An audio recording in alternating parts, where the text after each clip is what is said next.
Ah, yes. Here I am in my everyday clothes.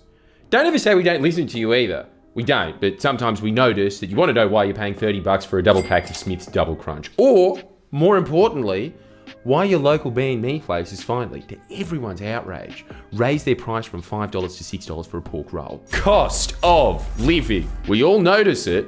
We all complain about it, especially as small talk at shithouse parties. So, let's give you some memo for the next round, eh? Truthfully, I think we all just want to go off the grid and become hunters and gatherers. I mean, they were statistically happier, and money is just a collective myth anyway, which is why Sean Hannity is always trying to sell his audience gold, the only real currency. So let's instead talk about why cost of living is going up, specifically here in Australia, but it is also a global phenomenon. When we ask our audience about it, so many of you, American here, Canadian here, Equatorial Guinean here. I was going to say inflation hit us hard, but my country sucked before, so I haven't really noticed, to be honest. Thank you for that, my global correspondents that I don't pay.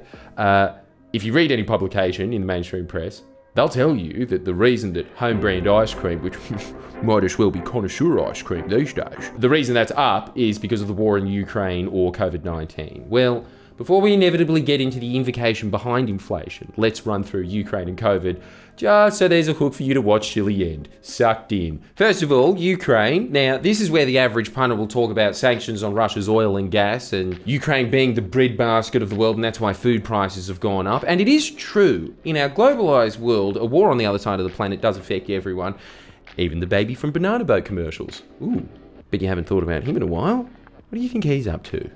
Probably rents kayaks up in Port Macquarie, I'm guessing. Hey man, you know you're looking at the baby from the Banana Boat commercials, remember that? Who? You know, the baby with the bucket hat? Yeah, he used to be white, it throws a lot of people off. Nah, man, sorry. Can I just, get the kayak? 80 for the hour.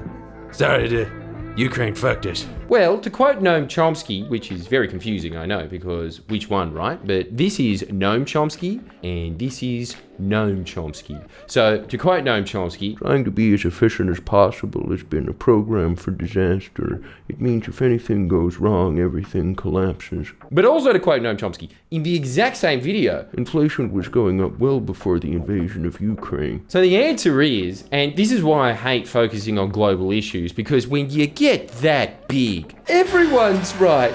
Yay! You get a W, and you get a W. Like, Europeans can absolutely whinge about Russian sanctions, but in Australia, imports and exports to and from Russia and Ukraine combined didn't reach over 0.2% in each of the 3 years before we cut them off.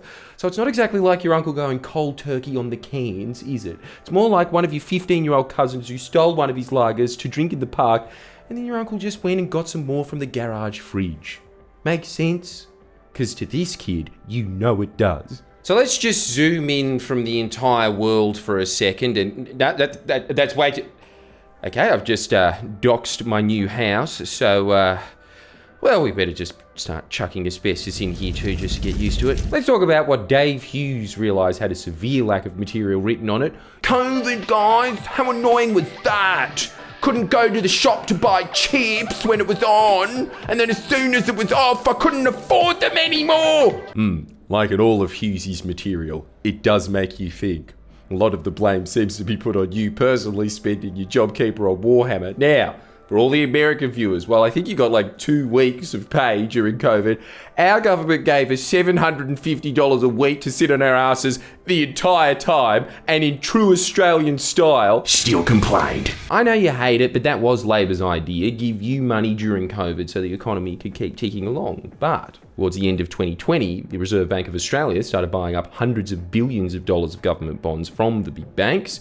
If you don't know, it's kind of difficult to get your head around this concept, but government bonds are basically a type of debt-based investment where you loan money to the government in return for an agreed rate of interest. But the RBA wasn't really buying them as such. It was just creating money out of thin air to pay for these bonds, proving that, no, stoners are right. Like, money's just a state of mind, man. Now, to give you the year 10 explanation as to why that's bad, let's just say we're on an island. Oh, trick question. We are on an island. Damn, year 10's hard as. But you know, one of those fantasy islands where everyone's wearing grass skirts and your currency is shells. And let's just say there's 100 shells and they're being exchanged as the farmer farms and sells his vegetables for shells, the baker bakes and sells his bread for shells, and the barber at the local Culture Kings gives you a sick fade while your eardrums are blown out by distorted Biggie Smalls remixes. Reggae, of course, because remember, we are on an island in exchange for shells. Now, one day, some bozo sneaks off the coast, comes back with an extra 1,000 shells and starts buying whatever he likes, getting way too many flat caps at Culture Kings, drinking only Voss water. Over time, the original value of each of those 100 original shells now is lost because these new shells are spread throughout the village and everyone realises that they can just raise their prices as this Rockefeller fella has more to spend on everything. Everyone thinks they have more money because they've got more shells, but in reality, everyone else has more shells. But it now takes more shells to pay for anything, so boom, inflation. Yes, that is what happened here under the libs. That did lead to inflation, but if we zoom in further, you know what I honestly think is the biggest culprit of all? Tradies. Glad someone's keeping an eye on them. Actually, we don't have to go that far in yet. We'll zoom out a little bit first. Big service companies. Because think about it. If you are Coles or Woolworths, how easy was it to say during COVID, oh no, supply chain issues because of COVID or Kerensky or whatever his name is. And oh, what's this? Record profits? Wow, Curtis really pulled his weight this year. I mean, let's get that back on screen. Look at that profit graph. Retail version of your friend getting caught accidentally going to a happy ending massage parlour as much like his nut busted.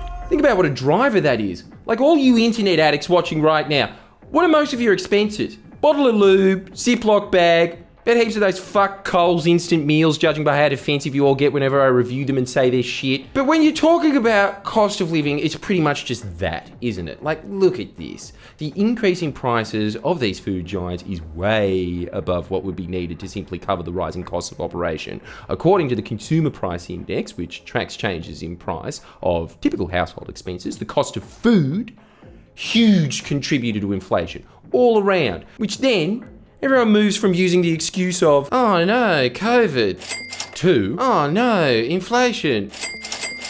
Classic example, Qantas, who really should be forced to rename themselves Qantas. They suck at the best of times. Huge amounts of government subsidies during COVID, and yet somehow Qantas had a record 1.43 billion half-year profit on the back of huge demand from customers to fly again. And with the ticket prices, which were 20% above 2021 levels, while inflation was 7%. They used the pandemic as an excuse to announce mass layoffs, which I'm glad I can harness your rage on this issue to chuck this unpopular opinion in the middle of this, by the way. Good. All their staff give terrible customer service anyway, and don't even get me started on the olives in the lounge. Landlords, yeah, everyone keeps pointing to the giants in the game that are raising rent, saying, oh, inflation. Your product just stands there. How are you blaming supply chain costs? The Australia Institute released evidence of what it calls profit price spiral, arguing excess corporate profits account for 69% of the inflation that is above the Reserve Bank's target range of 2 to 3%. But it isn't just the big boys though, is it? Like, how many of you live in a house of a landlord that owns like one investment property apartment and then they just decided, Yeah, it's a nice place I got here. Yeah, so everyone raised their rent to $900 a week, so $950. Capiche? wasn't this shithole paid off in like the 80s? 70s. Look, I'd like to help out, but my hands are tied. Basically, once inflation kicks in, it becomes largely a self-fulfilling prophecy. Higher price expectations begin to be priced into new contracts. How dodgy is this move? Has this one happened to you yet? Yeah, we got inflation and all that, so let's just bake in an extra 8% increase on the cost of the project over the next 3 years. What about if inflation goes down? Oh, trust me, mate. It won't. Told you I'd get back to the tradies. Mostly because one annoyed me on the weekend. So yeah, it is true. COVID did affect prices because the world economy is as fragile as you when you were 12 and someone called you gay. In COVID, factories shut down, and when things opened up again, the demand was very high. However, businesses large and small used it as an excuse to raise prices and increase their profit margins, and then How old school's this? The press covered it with the classic line of, "Tonight, it's Russia's fault." Commies, I knew it was them. Even when it was a crisis embedded into the capitalist system, I knew it was them. So yeah, we are in a shit situation, both globally and at home, but I gotta say, I do like the fact that we have an actual government in power as opposed to the previous decade of ScoMo's corporate consultancy firm at the helm. Albo is increasing wages and introducing big industrial relations reforms, some of which we covered here. Wage growth percentage is starting to reach what it should have been before the pandemic, to be honest, of 3 to 4%. But now that inflation is at 7%, you're still in the red by 3%. But that is because once the horse has bolted, it's bolted. And it bolted as soon as the RBA said, "I can do what Gringotts can't do." It takes years of careful management to get it under control, especially when the coalition spent the last 10 years weakening consumer watchdogs and stacking the RBA with magicians. So, the opportunities for people to do the wrong thing are now baked into the system after a decade of coalition cooking it in. So, yeah, I'd chin up. Hope you don't lose your house in the meantime. Now it's time for me to go back to my house. In my new Lambo, Stitch! Oh my god, what an absolute beast, lad! Don't try and figure out where I live, by the way. Just give me money on Patreon. This Lambo wasn't cheap.